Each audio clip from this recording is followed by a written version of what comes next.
Now, the thing for a lot of people who have been in toxic relationships, for example, toxic workplaces, they often end up with, you know, quite a lot of negative self-talk.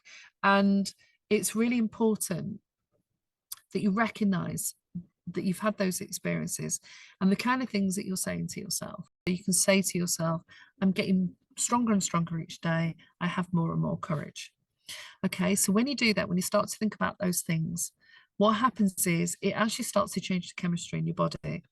Rather than focusing on the fear and releasing fight or flight chemicals, you now start to take some deep breaths and you focus on how you actually want to feel.